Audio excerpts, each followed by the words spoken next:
If you've ever tried to sync a spreadsheet with a different spreadsheet and got this error message, this video is for you. For example, in this database, I have 3 years worth of data, and I don't need to have anywhere near 3 years for my purposes.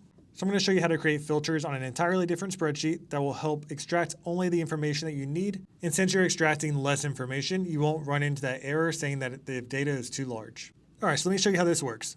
Wherever our data lies, we're going to go ahead and add a new range, and we're going to rename this as filtered list. And with this, we want to create a filter. So I'm going to go ahead over to our filtered list. I'm going to select A through F. I'm just going to give it some color just so it looks a little bit better.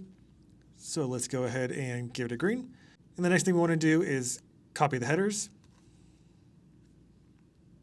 and paste it. Now I'm going to type equals filter, open parentheses. Back in our main tab, I'm going to select all of A through F. And for the first filter, I want to filter the industry if it's equal to something that I'm going to have right here in H2. For the second filter, I'm going to filter column C where the close date is greater than or equal to something I'm going to have in I2. Put a comma. Then I'm going to use that same range. So I'll copy it and I'll paste it, but this time I'm going to make it less than or equal to. And instead of I2, it's going to be J2. And you can make this whatever you want. This is just an example. So to summarize, we're going to filter that entire data set where the industry is equal to whatever comes into H2, and the close date is greater than or equal to whatever date is in I2, and less than or equal to whatever date is in J2. So I'm going to press enter and nothing's going to happen. And it says we have a mixed match row. The reason why we have a mixed match row is because we have 2 commas. Press that enter. And now it's going to say no matches were found, and that's because we have no parameters right here in H through J. So we're going to go to our other one, and let's go ahead and copy industry start and end date just so we have it in the same place. And on this new spreadsheet where we want to have the data imported, this is where we're going to create the parameters. That way we don't have to go back and forth once this is set up. All right, so the first thing we need is a drop down. So I'm going to go ahead and put unique. Then I'm going to go back to our data set and select every single industry. So we have tech, home, fashion, software, and F&B. So I'm going to go back here, insert, drop down, tech,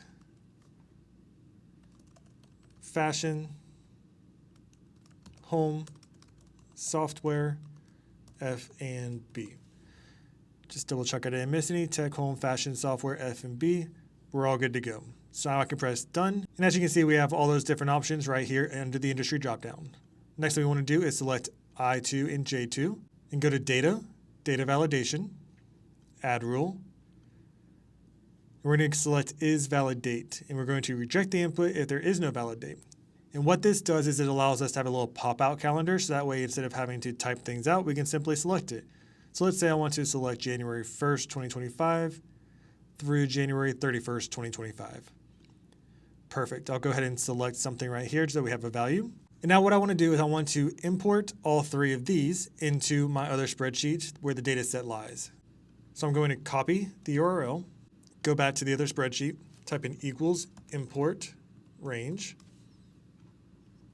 inside quotes, paste that URL, put a comma, and now we need the name of the tab as well as the range that we want to import. So right now, I want to import circular import range and only cell H2. So I'll type circular import range, exclamation point so it knows it's a tab, H2. In the quote, press enter. Now the first time you do this, it will ask you to authorize the ability to sync between the two. And once you authorize that, it will give you the information that you have in that cell. So you can see right here, we have tech. If I go back here, put home instead, it might take a second, but it will update automatically. So you can see now we have home. We're going to do the same exact thing for the start date and the end date. So I'm just going to drag that formula over. But instead of having home, I'm going to update this from H2 to I2. And I'm going to update this from H2 to J2. So now you can see that we have all of the information here and our filter formula is now working. So we have everything with the home industry.